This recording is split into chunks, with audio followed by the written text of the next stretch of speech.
Well, this past Ring of Honor episode was interesting with the development with who's playing by the rules, who do not.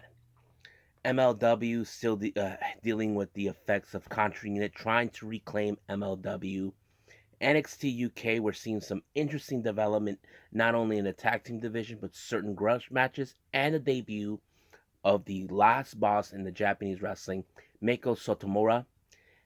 And of course, the feud continues with 205 Live original members with the newcomers.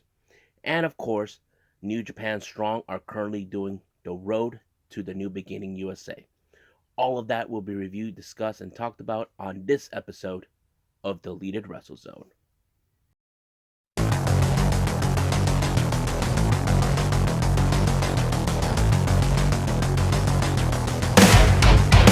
Are you ready? Get up, get up! Get up, get up! Get up, get up! Get up, get up! Get up, get up! Get up, get up!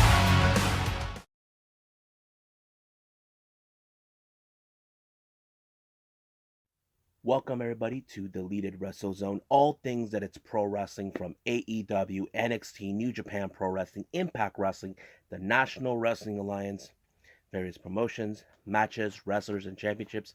I am your host, Jay Rod here. Now, this past episode of Ring of Honor was a very interesting one. However, we did not know what happened in the aftermath of the main event that happened when Vincent was playing these mind games with everybody. His true target is trying to make Mike Bennett and Taven the bad guys in the entire story. After what happened, we saw Bruiser attack both Bennett and Taven, but Maloney was a little concerned, saying you shouldn't have done that. They're our friends, but Bruiser's starting to think guys like Bennett should not have come back, taking their spot. But however, it was revealed that the board of directors made a decision to separate Mike Bennett and Matt Taven. Basically, more mind games by Vincent, trying to use this as a loophole to ensure to prove a point that Bennett was gone for 5 years. He should not have come back. Basically, trying to make him look like the bad guy. Now, the first match of the entire was a Pures Rules match. This is between world famous CB, as we know him as Cheeseburger, taking on Hot Sauce Tracy Williams. It was a really good match to see because, according to what they said, Cheeseburger, on the other hand, he was trained in a kind of like pure style wrestling. He's been with Ring of Honor for almost 10 years, but I did not expect it. It was a really good match. I have to say, seeing Cheeseburger in another style is pretty interesting. But however, he was no match for Tracy Williams. Now, the main event was a very chaotic. Originally, it was supposed to be Brody Lee, PCO, and the Briscoe brothers taking on La Facción Ingobernable, except Kenny King was unable to be there, so the company made a decision to put Flip Gordon. But however, they don't like the idea of having Flip Gordon because if you guys recall, Flip Gordon does have a title opportunity for the Ring of Honor title. Now, the match was practically La Facción doesn't want nothing to do with Gordon. Even though Amy Rose, who plays manager or valet, kind of made it clear that they're not here to play by Jonathan Gresham's rules because they think he's a moron, an idiot. Like, what makes them think that everybody should play by the rules? But it is what it is. But apparently, the ref lost control of the match. Basically, it kind of ended of a melee everywhere, fighting everyone. But however, in the backstage, you see the Foundation, Gresham, Lethal, Titus, and Williams very, very unhappy with how this thing has gone.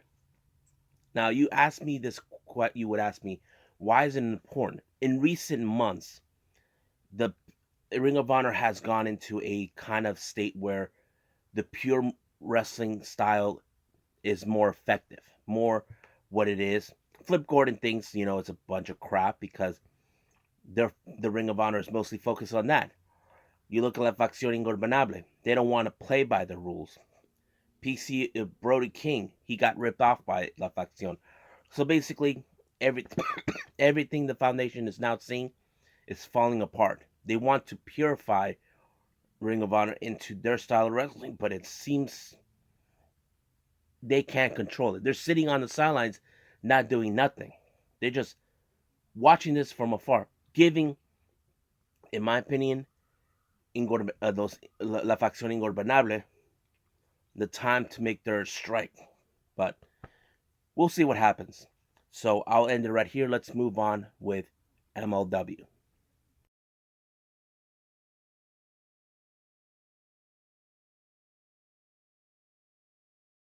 All right, this latest MLW episode is pretty interesting.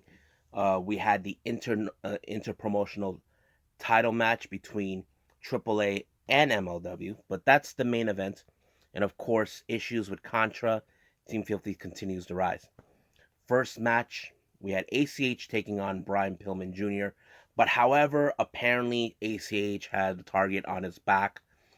Apparently, Team Filthy been watching him the entire time. If you guys must know, it's most likely it was Team Filthy that attacked ACH during his match against Fatu.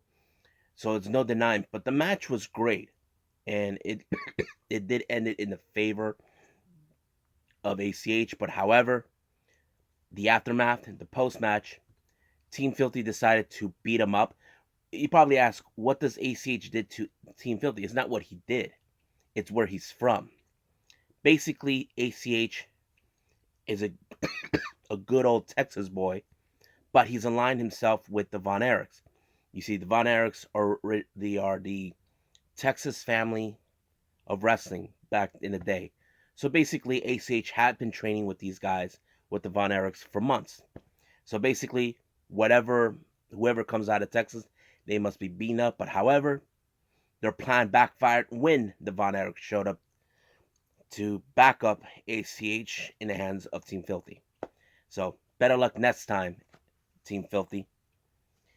Now, as you all recall, a week ago, Selena De La Renta said that her employer has a proposition to Savio Vega. As you know, the IWA Puerto Rico promotion has been dealing with financial difficulties due to the fact of the pandemic. But however, the benefactor wants to buy the promotion. So Selena De La Renta has been waiting for the answer from Savio Vega, and he gave his response. He said the Puerto Rican promotion has been a proud promotion, but however, they're not going to sell their promotion to some mysterious benefactor in the shadows. But however, it didn't end right there. Later on in the evening, Selena De La Renta was not too pleased. She believed this whole pride of Puerto Rico is a load of crap. But she managed to talk to Team Filthy since he helped her. So basically, she returned the favor. Savio was supposed to be in the match in Filthy Island, but instead, he's being moved to somewhere else to take on Mil Muertes in an Aztec jungle fight. I don't know where that area is, but we'll see what happens. Next match, we got Senshi taking on Calvin Tankman. This isn't the first time Senshi was in a match against Calvin. He lost the match, but basically he tried his effort to take on a huge guy like Calvin Tankman, but it wasn't enough. But it kind of went sideways. Calvin Tankman continues to impress us. I hope one day he wrestles Jacob Fatu for the MLW title. I mean, he seems like he's the perfect guy who could take him on. Now, more on Contra Unit. We all know what happened last week with Hammerstone. Basically, Contra Unit once again with their tricks. They put Hammerstone out of action. He received a concussion. But, however, Joseph Samael said that he wants him to be finished and that he believes that sooner or later, Contra Unit will regain full control of MLW. Now, if you recall, during the restart, MLW were able to regain the company back from Contra while Joseph Samael ran away like the coward that he is instead of fighting. So we'll see what happens. Now, there's been a lot of controversy that took place a couple weeks ago regarding of the IWA Caribbean Heavyweight Championship that, of course, Richard Holiday claims he won, but he stole it from Savio. It was not a sanctioned match. He never did.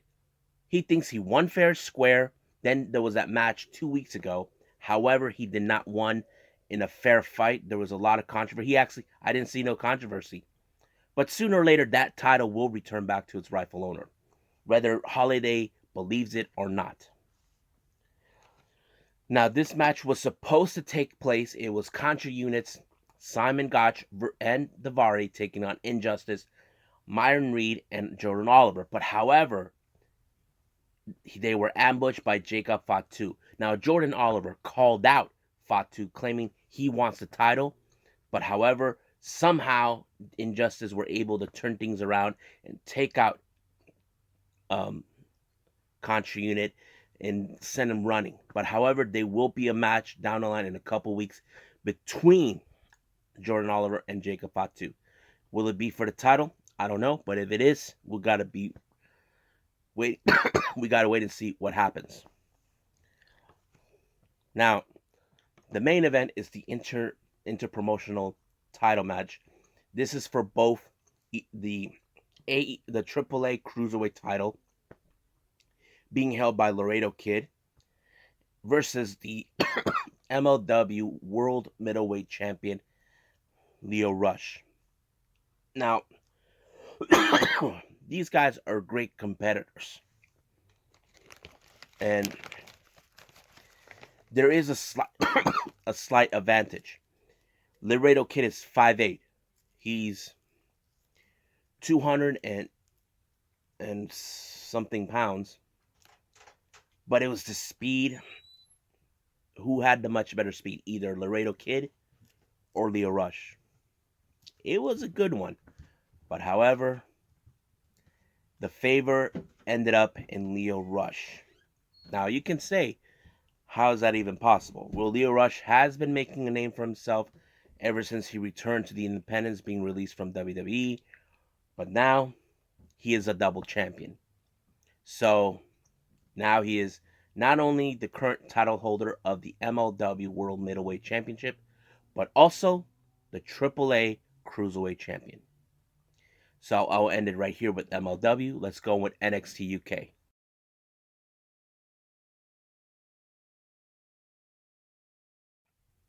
Okay, we got WWE's NXT UK and 205 Live. So let's go with NXT UK.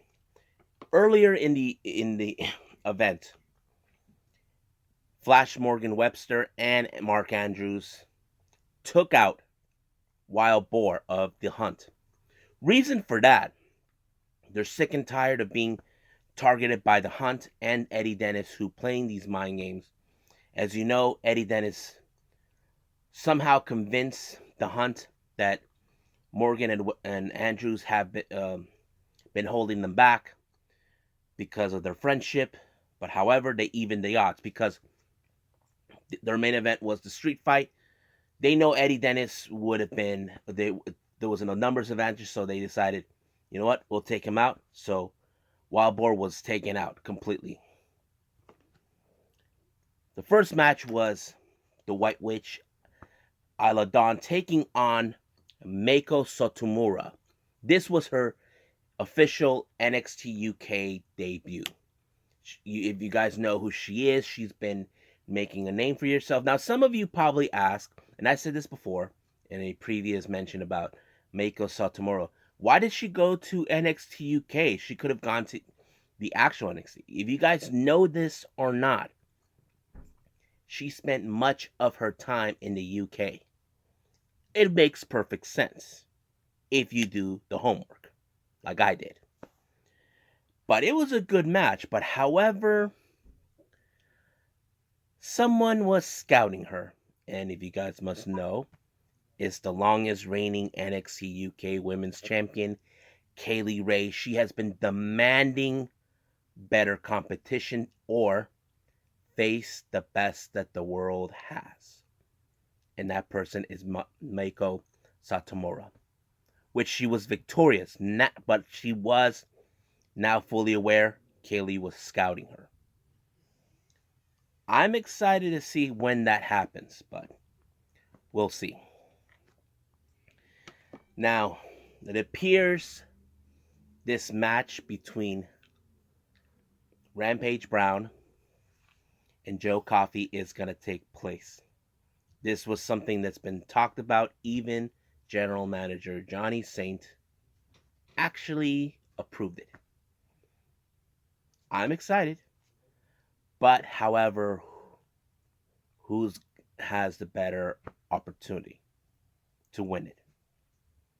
Now, Joe Coffey is the leader of Gallus. Rampage Brown is the new guy in the block. You may never know. Now, as you know, recently, Xia Brookside has been dealing with Nina Samuels, who's been, of course,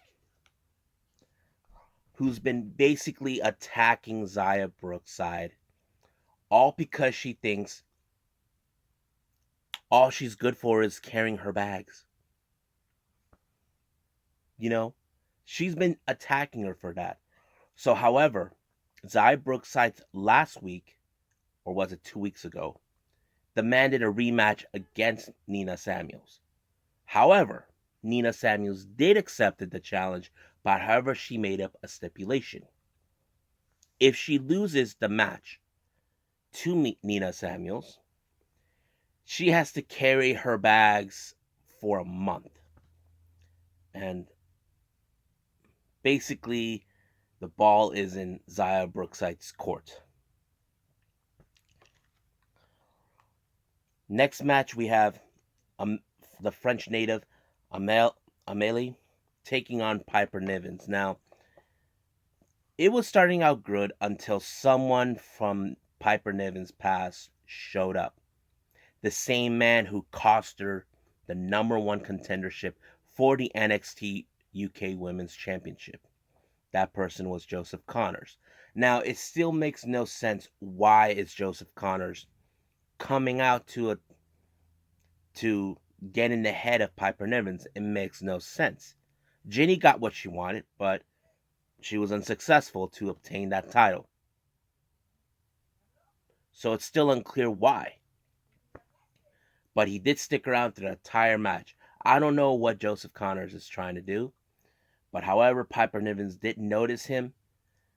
But I can assure you she will get her revenge on Joseph Connors getting involved in her match with Ginny. Now, this match has been set in 2 weeks' time. We have the NXT UK Tag Team titles between challengers Pretty Deadly versus Gallus, Mark Coffey, and Wolfgang. Now, Pretty Deadly have made it clear that they are the ones worthy enough to get these titles. They believe Gallus have outlived their usefulness. It's time for those titles to be passed on to a much younger and prettier team. But we'll see what happens. It will take place in 2 weeks' time. Now we get to the street fight. At first, we thought it was going to go start well, but apparently there was repercussions due to the attack on Wild Boar. Eddie Dennis and Primate attacked him from in the backstage area. However, they took out Mark Andrews and left him in backstage. It became a 2-on-1 scenario. A crazy match. Now, in the way this could have ended in Eddie Dennis and Primate's way, but however, Mark Andrews showed up with a great entrance. And it kind of went in that way. But the real question is, who is going to win this one? Who will get what they want. You got more Webster and Andrews want revenge for what these guys did to them. And of course, Eddie Dennis wants the Hunt to prove that they are now the top of the food chain. But the ending was amazing where both Andrews and Webster did a double move on both men, allowing them to win the match. So they got the revenge and they get to move forward. Now let's get to 205 Live. Great two matches. We have first match, Mansoor and Ashante D. Adonis taking on Bali Rise, Chase Parker, and Samir Singh. Now, I wasn't too much hyped on this match, but I'll tell you anyway who won. Mansoor and Adonis. I had to say Adonis and Mansoor did a great job being a good team, so we could see them more often. Now, the main event is more of a retribution match. As you know, last week, Jake Atlas was in a match against August Gray, which he lost, but however, they were attacked by the 205 originals, Tony Nese and Davari. Or should I say, Arya Davari. These guys attacked them. Now, they made an agreement that none of these guys should get involved. But however, I knew something was fishy. Arya Davari showed up and ended up doing commentary. It kind of went exactly like I expected. He was going to interfere, but luckily, Jake Atlas had his guy help out and allowing Jake Atlas to win the match. So this war between 205 originals and the 205 newers is far, far from over. So we'll see what happens in 205 Live with the 205 originals and the new guys. So I'll end it right here and end it with New Japan Strong.